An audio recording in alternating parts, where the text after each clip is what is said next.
Good afternoon, guys and gals. This is North Shore Preparedness coming to you from the hot shores of Lake Ontario. Today is Monday, June the 28th, 2021, and it's a hot one.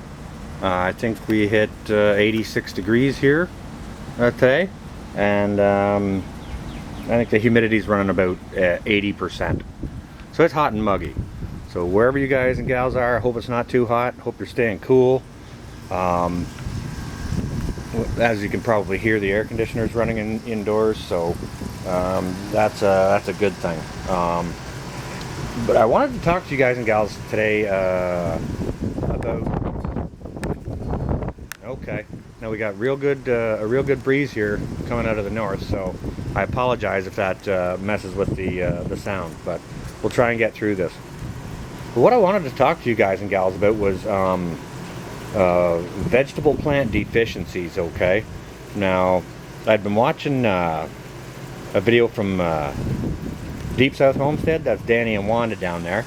I believe they're in Alabama, and he was talking about wilting on his tomato plants. Now, as you guys and gals know, this particular tomato plant here, I had a terrible problem with wilting, and I had never heard any reference to that until I heard Danny speak. Now, you can see right in there's one of the flowers. A couple of the flowers still all wilted off. Now, what I did to amend that plant is I cut off all the bottom leaves that were yellowing. Now, all the top leaves, they were wilting as well, but I took off any of the lower leaves that were yellowing, and I amended the soil with blood meal and Epsom salts. Okay, so that's one thing. Let me know if you're experiencing any of these things this year. Okay, any wilting after a rain or anything like that. Something else I wanted to show you. Okay, so that tomato plant right there, we've only there's only 5 bought in this year. That's 1, 2. Now that one over there is a beefsteak. That's a better boy. That's a better boy as well. 3 of those all bought in, and these 2 are Sweet Million cherry tomatoes.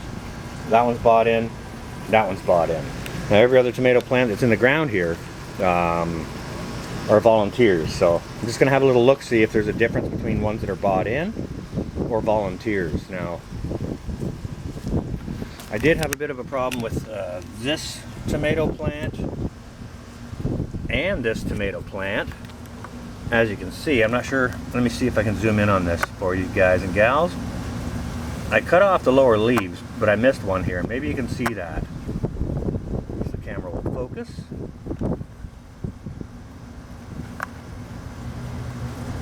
You can see all that white spotting on those leaves.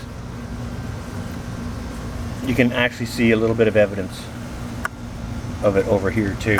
Just a little wee bit. But what I'll do is I'll take my my little garden scissors here, and I'll just nip that off. Get that away from the plant. So that's what I've done so far to amend that, is I've just taken off any of those leaves that were had those spots on it. I'll take that one off. Chuck it over to the back. And I amended all of these with blood meal as well. You can see over here, it's not too bad.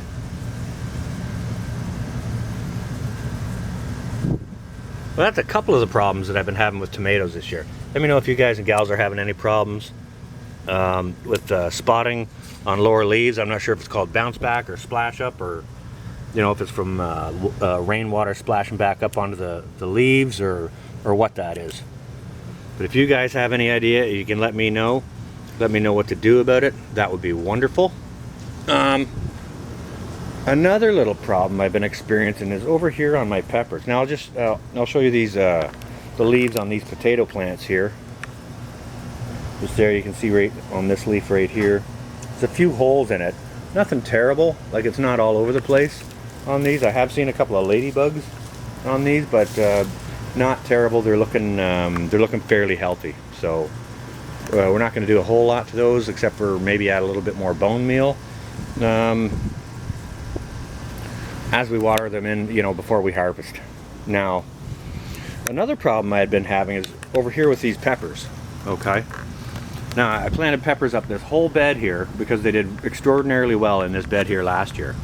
Now, one of the things Danny was saying is he's having much better success this year with peppers in pots. Like, you know, your leaves should look like this, maybe a little bit more shiny, whichever.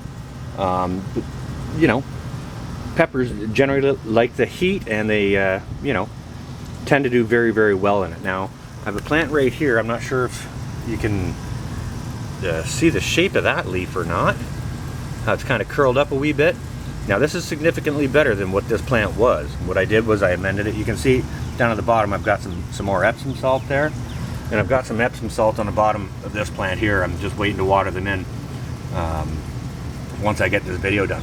But you can see on this particular plant here of how those leaves on that pepper plant are curled up. You can see it's already starting to produce peppers.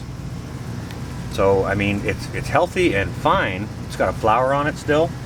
This one over here, it's got a couple of flowers under there. So, I mean, it's doing its thing still, but it does not look like the healthiest plant in the world compared to, say, this pepper plant, or this pepper plant, or this pepper plant, right?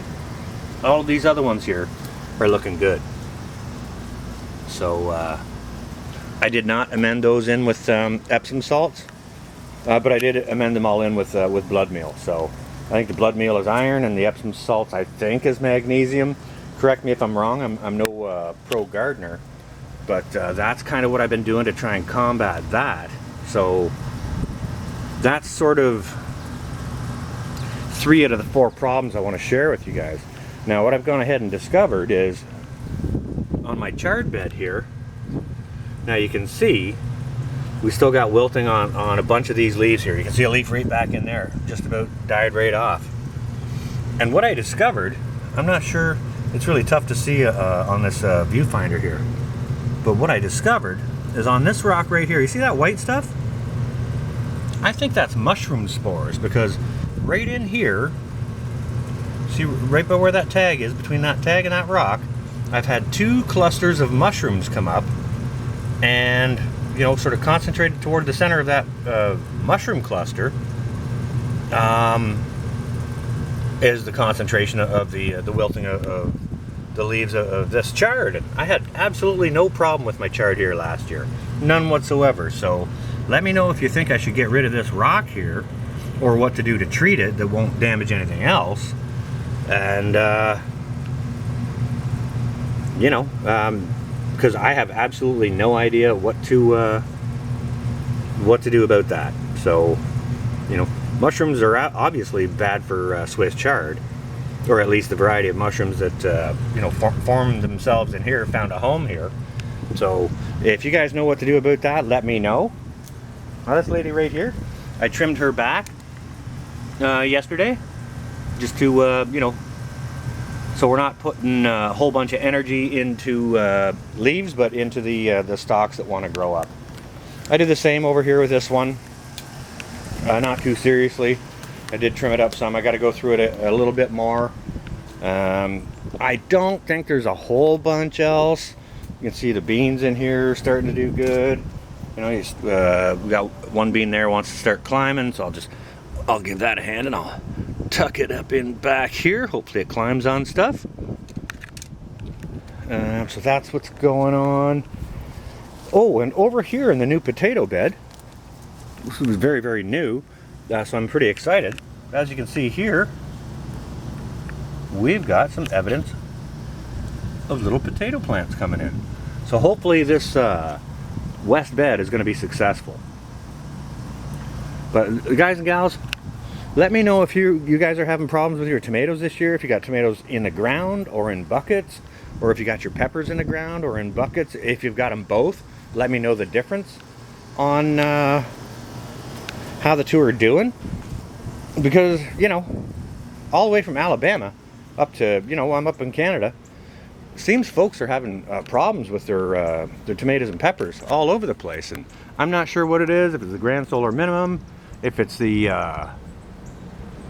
you know, the stronger UV rays of the sun, or what it is. But if you guys and gals got any idea, please go on ahead and let me know down in the comments. I will be live streaming here tonight, Monday, at 7, so hope to see you all there.